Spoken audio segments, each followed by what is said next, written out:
What's up, guys? TheArtistV1 here. As you can tell from the title, it's that time again. It's time for Hy-Vee help. But before we get into any of that, of course, we got to take care of some business. Venmo, PayPal in the description. And Friday night, we had a big night, man. We made over $200. 200 of that just came from one person, which, thank you, Jonathan. You know who you are. And on top of that, there's also the Amazon wish list in the description. And we also got some of that here. We also got some Pop-Tarts. This one didn't have a name on it. And Jonathan, who sent the $200, sent over the Muppet movie from the Amazon wish list. So thank you very much for sending that over, Jonathan. I don't know if you sent the Pop-Tarts too, but if you did, thank you. If you didn't, whoever sent the Pop-Tarts, hey, let me know, man, so I can give you a shout out. But thank you for sending these over. I appreciate them. You guys are awesome. So that's in the description. If you want to send something over, let it be in a future video. I could throw it in a game on or something like that. Let me know. We'll do that. And if you don't want to do any of that stuff, there's going to be the YouTuber-friendly Facebook page. You can just go over there, add me, and such like that. Now, I know I said on the YouTuber-friendly Facebook page we're going to be doing a story time today with a special guest, but special guest didn't answer his fucking phone. So I figured, why not do Hy-Vee Hell? And we're starting to wind down some Hy-Vee Hell episodes here. I have this one, and possibly I have like 3 maybe episodes, 2 of which I don't even know if I really want to do, 1 of which I kind of do want to do. And then we can start talking about my eventual letting go. But this episode right here is titled Isolated Incidents for a reason, because these are incidents that happen, but I really couldn't stretch them out to a whole episode. So I figured I'd just cram them all into one episode here, and that's what we're going to do. So, these are some incidents that have happened. One involves me, the blatant setup to get me fired. That didn't work. Trust issues, is a whole bunch of bullshit. So let's go ahead and get right into it. And we'll start off with one of my favorite phrases here. Position of power. Again, Hy-Vee selects people to be a manager because, they have to know how to handle situations and shit like that. And we had a manager up front. For the purpose of this video, we'll call him Harold. And again, if you know who I'm talking about, I'm not being very clever with that name. But he was big, tall, and stupid, brother. On top of that. And we got along fine until this incident. And there was another incident later that was just, oh God, that incident was just fucking nutty. I don't know where the fuck that one came from, but whatever. But this incident right here is when shit started getting rocky. And what happened was, customer service, sometimes they ain't shit to do. So I'll probably lay my phone down somewhere and just kind of check something out, even though you're not supposed to. So Harold called me one day, and he was just like, put your phone away. Which, okay, you got me. Busted. So I was like, right on, alright. So I put the phone away and shit. So, okay, no harm, no foul. Fuck, I was busted. I'm not fucking arguing about that. I was busted. No problem. A couple hours later, though, now my phone, is a iPhone 7, or at the time, iPhone 6, iPhone C, 6C plus, whatever the fuck it is. And the pants I wear at work, kind of, constricts, so to speak, So, walking around customer service shit, that fucking thing can get on my nerves sometimes. So, I take it out of my pocket and I just, lay it down, and I'll admit, while Harold wasn't looking, I kind of took a quick look at something and turned it off. Okay, so I'm looking down because there's the postal keyboard. We did postal at customer service. There's the postal keyboard, and next to it down here is like a little area. That's where I put my phone and shit like that. At this moment, I was looking at the postal screen for some fuckery. I always like to try and look like I'm doing something just so they don't talk to me, So, I'm looking at the postal screen like I'm actually doing something when I'm really not. And Harold calls over and says, are you on your phone again? And I'm like, no, I wasn't. I wasn't on the fucking phone, So all of a sudden, he walks behind the counter and he sees my phone laying out. That's all I was doing. It was laying out. I wasn't on it. or anything like that. Now, again, let me stress this, Harold's a manager. So probably, if this were any other story that I were telling you, you'd probably be like, Will, I told you to put the phone away. If you could please do that, that'd be fantastic. I told you not to be on it. And I'd probably rebuttal and say, oh, sorry, I wasn't on it though, but here, let me put that away, But no, that, since this is called Hy-Vee hell, you can obviously tell this is not the story that's going in because this guy's in a position of power, So, he walks around and sees the phone, and he was just like, Will, I told you, put the fucking phone away. Because he was obviously to my right. And I'm just like, okay. Picked up the phone, put it in my pocket. I was just like, there was a better way of doing that. That's all I said. Oh man, I was so fucking hot. And for some reason, I don't know why to this day. Okay?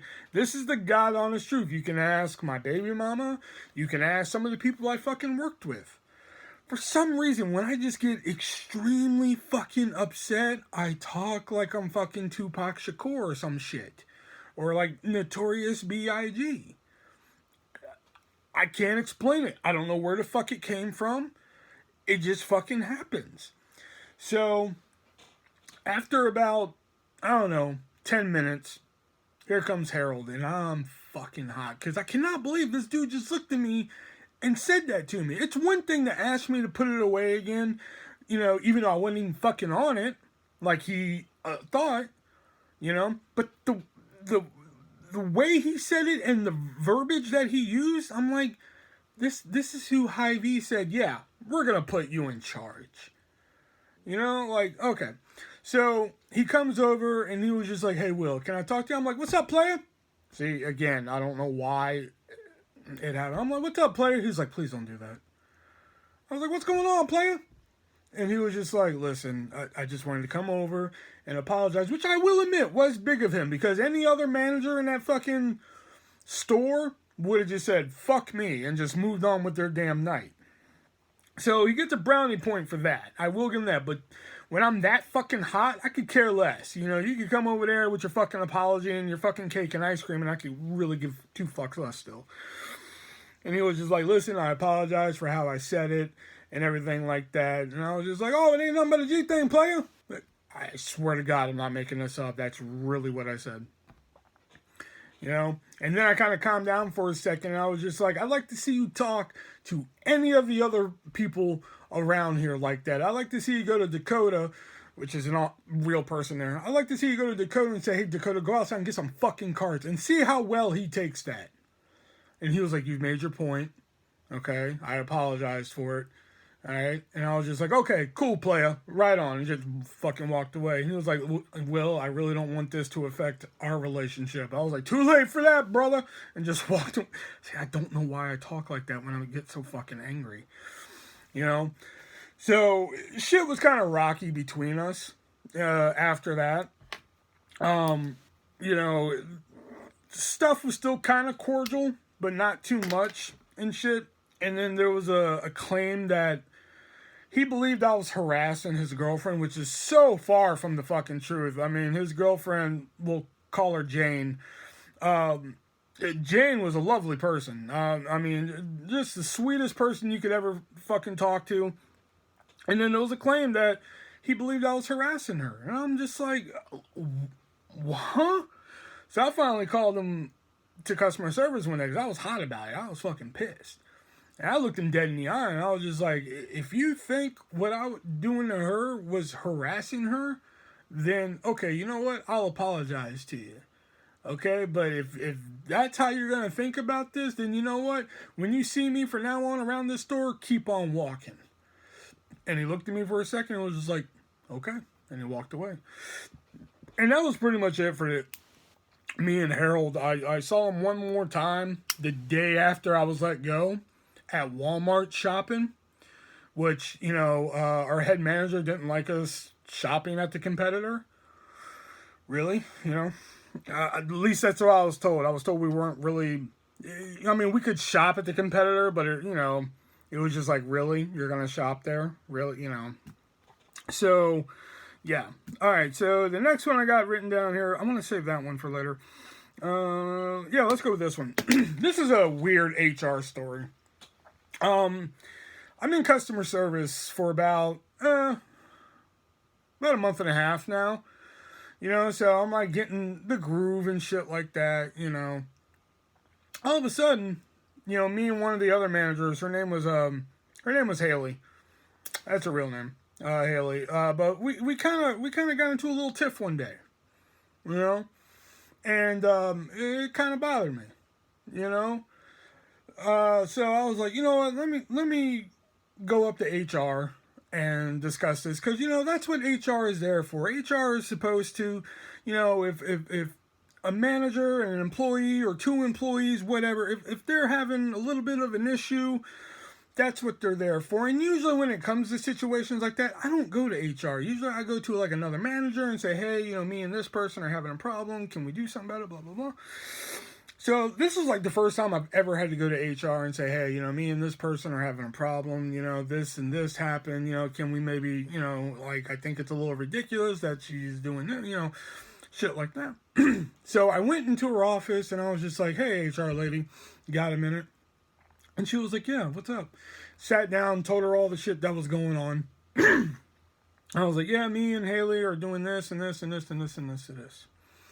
And she kind of nods for a second. Okay. Now remember, I just went into her office with a grievance and said, hey, what can we do about this? She nods her head and she says, you see, Will, this is why I don't think you're right for customer service. Because, you know, I'm like, well, wait a minute. When did this become a fucking critique on the job I'm doing at customer service? You know, like, I didn't come up here for a fucking job critique. I came up here because I have an issue with somebody downstairs, and now it's just like, well, I don't think you're right for customer service because of this. You know, you've already told me that you don't think I'm right for customer service when I fucking came up here and asked you for the fucking position, and you're just like, I think we're gonna go with somebody else. Even though we're losing 5 fucking people in that department. You know, so I've already got your fucking clear vision on that. Thankfully, there was other people there who would back me. Yet, here you are just, I'm like, here's a problem. And you're just like, I want to talk about something else. Fuck your problem. You know? I thought this was the human resource department. You know? Like, I couldn't believe that. I'm like, here I am up here with a fucking grievance for once. Well, not for once, I should say. And, like, you're just like, fuck it. I'm just going to talk about what the fuck I want to talk about. Which I'm just like, which shouldn't surprise me at this point, because it is Hy-Vee at this point. You know? So I'm just like, you gotta be fucking kidding me, man. And, like, I listened, though. I sat and listened. I was like, And when she was done, I was just like, okay. See, and I basically said it in a nicer way. What I just said, I was like, see, listen, I came up here to talk about something else, and you turned it into a job critique. You know? So, you know what? I'll leave you alone. And she was just like, well, you know, no, Will, that's not what I meant it to be. I was like, no, that's okay. And she was like, you know what? Well, let's just go downstairs and get back to work and do business, because that's what we do best. And I stood up and started walking towards the door, and I was like, yeah, that is what we do best. Or at least that's what I thought. And I walked out. You know, next thing I know, I'm standing at customer service and I see HR lady talking with Haley from the distance. I was like, oh man, if I could just be a fucking fly on the wall for that conversation, I would love to hear what they're talking about on that one. I'm crossing out the ones that I know here. Why did I write down manager, dairy, frozen, stocking, and courtesy? Oh yeah, I know why. We've already discussed that. Alright, so the next one I want to talk about is the next isolated incident. I want to talk about produce for a second. There was a guy in produce. Oh my god, this fucking dickhole. His name was David, and David was like, God, if there was an award for, like, biggest asshole at the store, you would think I would win it, but no. No, I'd probably be, like, 5th place, but no, this guy would win it 1st place. Oh, my God, this guy was a fucking... And the reason why I don't like him, it started out with little shit. Like, again, like, I'm not used to having courtesy when I first started there. I'm not used to having somebody bag the shit. You know, I didn't have that fucking luxury when I worked in a grocery store in North Carolina. So I didn't really get the fucking courtesy thing. I really didn't get the rhythm of that for a while. You know, I would try and slide shit down, but I really didn't get the rhythm of it. So one day, you know, it got a little busy up front. So like I'm just bagging away. I'm trying to slide shit down and everything. I didn't really talk to anybody because at that time I really didn't talk to anybody either. I was a more like speak when spoken to type of person. So I'm just, you know, I'm bagging, I'm trying to slide stuff down to this dude, and apparently the David guy's down there, shit like that. All of a sudden, he looks at the manager up front, who was Austin, the guy I told you from the can and bottle story. He looks at him and he was just like, "Hey, can I go ahead and go back to produce? He said he doesn't need any help." I'm like, "What the fuck? When the fuck did I say that?" I was like, "I never said any fucking thing." I looked at him and I was like, "Don't ever send him to my register again." You know? So that was like one of the small things. And, you know, and then just like the shit that he would fucking say. Like one day, we're in the break room and, what was it? Oh, yeah. Somebody was talking about their kids. And, one of the girls always said, "Oh my God, you have such a cute baby," to somebody. And I finally said, her name was Kayla. I was like, "Kayla, you think everybody's kid is cute?" And she was just like, "I can't help it, kids are cute, blah, blah, blah," you know. All of a sudden, there was David chiming in. He was just like, "Oh, that's because Will has never seen a cute kid." You know, and there was like a pause in the room, and I was just like, "Well, I happen to think my kid's pretty cute." And then like everybody, again, that would have been like a small record screech if there was one playing. It was like, you know, because everybody kind of got quiet because half the room knew I had a kid, you know, and he was just like, "Oh, I, I didn't know." I was like, "Yeah, there you go." You know, so I kind of put him in his place on that one. Not put him in his place, but you know, like once I heard him go like, "Oh, I didn't know." I was like, "Yeah, there you go." So the final straw with him was we'd have customers call all the time, customer service, to get boxes for moving. You know, they'd always want boxes for moving, and the only boxes that we had to offer, because we crushed all of our boxes. We had like a cardboard compactor in the back. But the only boxes that we had to offer were Apple boxes, and they were weird. I mean, they were weird boxes. You could use them, but like they were kind of a pain in the ass to use too. So they would take those. So whenever somebody would call, you know, I'd either transfer them to produce or I'd call produce. You know, one of the two. 9 times out of 10, I'd transfer them. So apparently, a woman called one day and was just like, "Hey, do you have any Apple boxes?" I was like, "Let me give you produce." So I take care of produce. So a lady comes in. She was just like, "Hey, I'm here to pick up some boxes for you know, produce." I was just like, "Oh, okay, yeah. Let me just call them up. David, can you come to customer service, please? David, customer service." Oh no, call 179 because yeah, I was like, "Call 179." That's the customer service number, 179. And I get a phone call. He was like, "Yeah, what's up?" I was like, "Hey, the lady for boxes is here to pick up." And he goes, "Yeah, what do you want me to do?"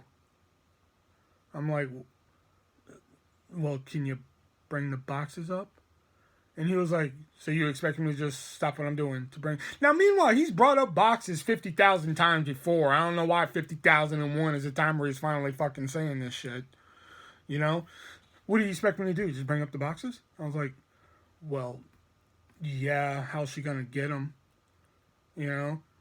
And he was just like, "Oh yeah, I only got 50,000 things." I was like, "Never mind, David. I'll get somebody else to go get them. It's cool." He's like, No, I'll bring them up." I was like, "No, you will not. I will get somebody else to get them." Click, hung up.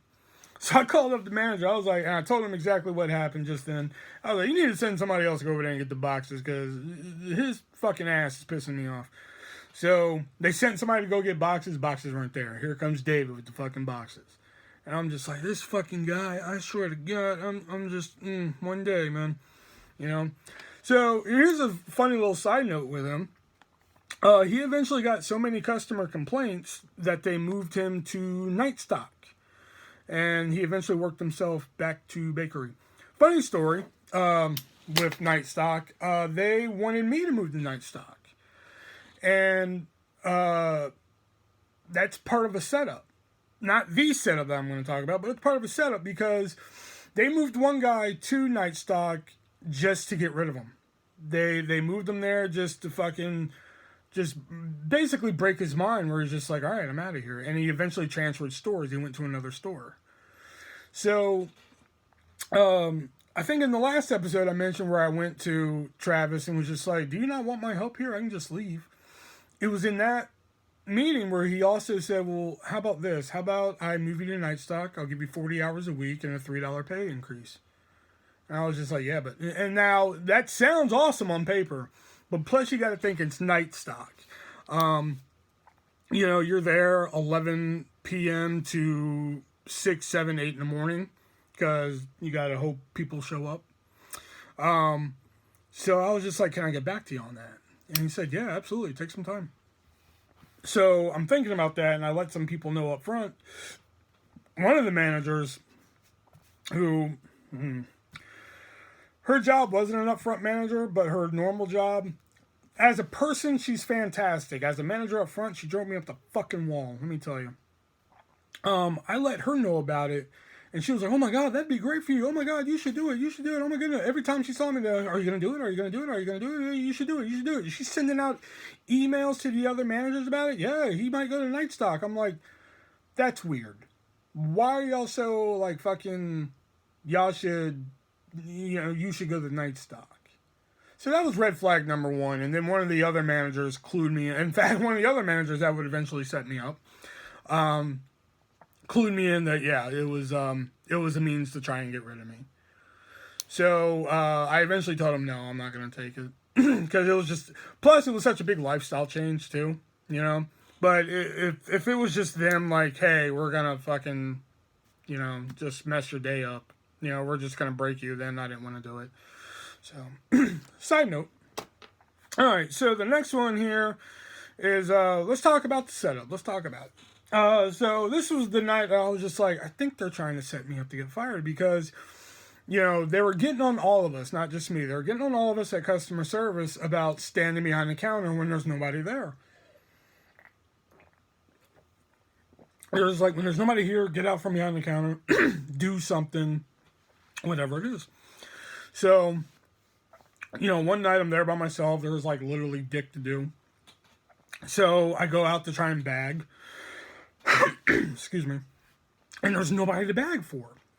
So now I'm just standing there and I'm trying to just like keep an eye on the front and shit like that. You know, waiting for something to pop up.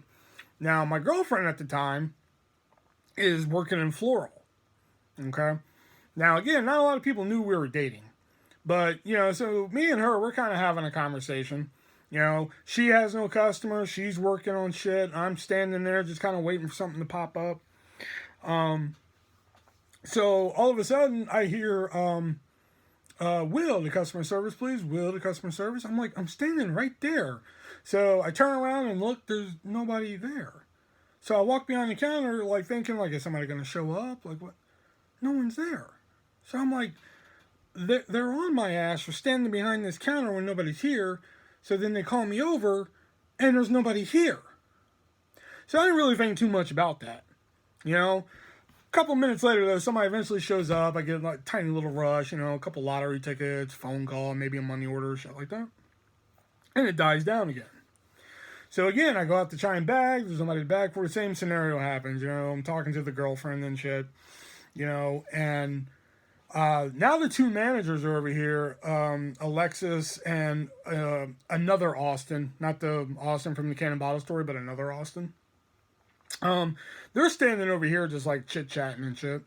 You know, I'm kind of like keeping an eye on, you know, waiting to see if there's an opportunity where I can bag or some shit like that. And talking to the girlfriend and shit. Then all of a sudden, Austin was just like, Will. I was like, yeah, what's up? He was just like, customer service. I was like, oh, okay. I walk over there. Nobody's there. I'm like, why do y'all keep sending me over here when there's nobody here? You know, y'all are on my ass, you know, or all of our asses, as a matter of fact. You know, to not be behind this fucking counter when there's nobody here. Yet twice tonight, y'all have sent me over here when there's nobody here. To me, that sounds like you want me on camera because there's 3 cameras pointing at fucking customer service behind the counter. Y'all want me on camera behind this counter when nobody's here for a specific reason. You know?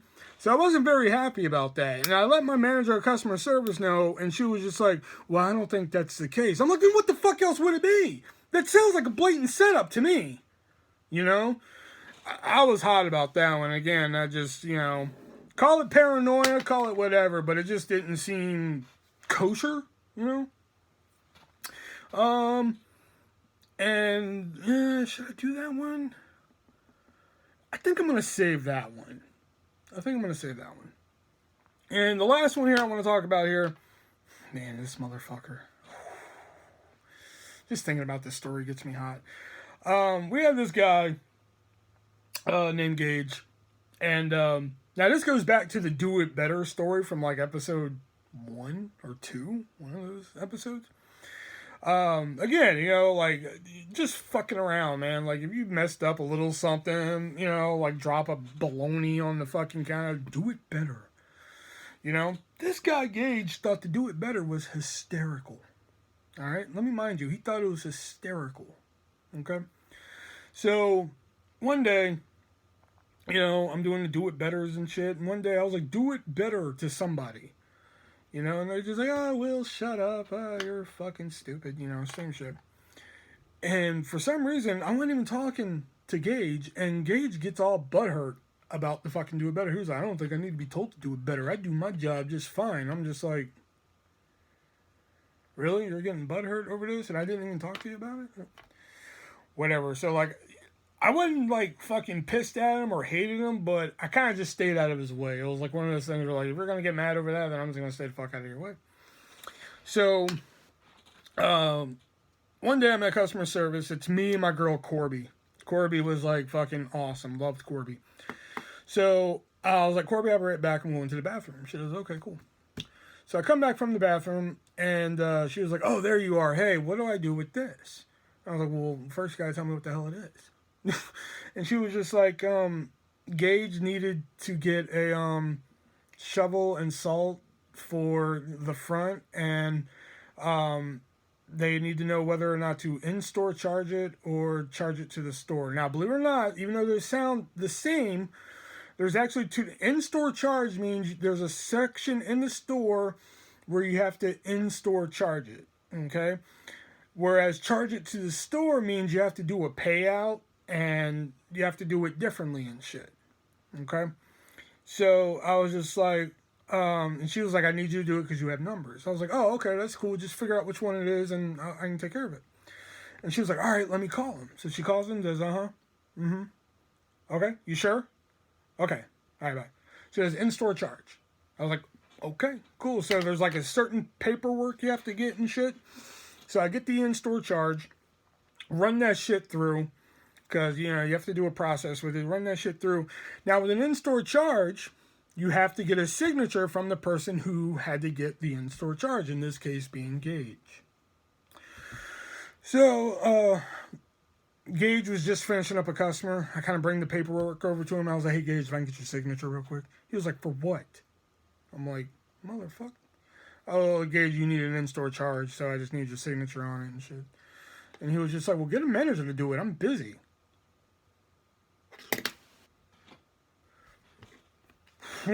Anger meter just went right to the... I'm like, you're the one that fucking needed it. So, like, why the fuck are you... So, we had a manager up front. His name was Dylan. I was just like, Dylan, you better get your boy. That's it. I've had it. Shit. And just walked away. Because I was like, sign this. I went back behind the counter. I was just like, whew. Corby's like, what happened? I told her what happened. I was just like, this is... I couldn't believe it. And so Dylan comes behind the counter, and I was just like, what the hell's going on? You better get your boy over there, man. I'm going to lose it.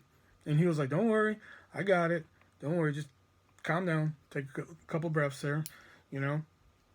And I was like, what are you doing? What are you doing? He's like, I'm trying to fix this. I was like, what do you mean trying to fix it? I did the in-store charge just right. He was just like, he needed it charged to the store. I was like, then why did he tell us in-store charge? You know, now I'm even more mad. All right. So now I really don't like this kid at all. The cherry on top of the sundae is, this is going to take some explaining. Now, we always have to answer the phone at customer service, obviously. Okay? But there's shit that needs to be done at customer service too. So we had a phone that if you press the right buttons and shit on it, or if you press a certain button on the phone, you could have the calls sent to this phone. So I could be counting the lottery tickets and still answer the phone without like fucking moving all around the counter and shit. So on some nights I would do that. Oh, excuse me. So one night I'm doing that. I'm getting my shit done. I'm still able to answer the phone. I ain't got to fucking get up and down and fucking do all this shit. All of a sudden there's Gage right in front of my fucking counter at register 4. And he's on the phone. You know? Because there's a phone at each register. And I'm not thinking anything about it. You know? So I get done with all my shit. Now I have to go bag because there's somebody there bagging. So I go bag and I have the fucking phone with me and shit. And I'm going back to customer service because I'm done. And Gage is just like, oh, Joe said take the phone off night ring. So, you know, phone doesn't ring. I was like, oh, just let him know I had it on night ring so I could answer and still bag and stuff like that. And he was just like, yeah, but he said take it off. And I'm just like, yeah, just let him know that I had it on night ring so I could bag and take care of my stuff and everything. He was just like, Will, just do your job. Wrong person, wrong time, wrong place. You know? This is when I finally fucking snap. Usually when I get fucking angry and snap, I just go steam off fucking somewhere. This kid, because this kid's like on the same level as me. You know, he's not a manager or anything like that. So I was just like, I don't fucking think so, dude. You know?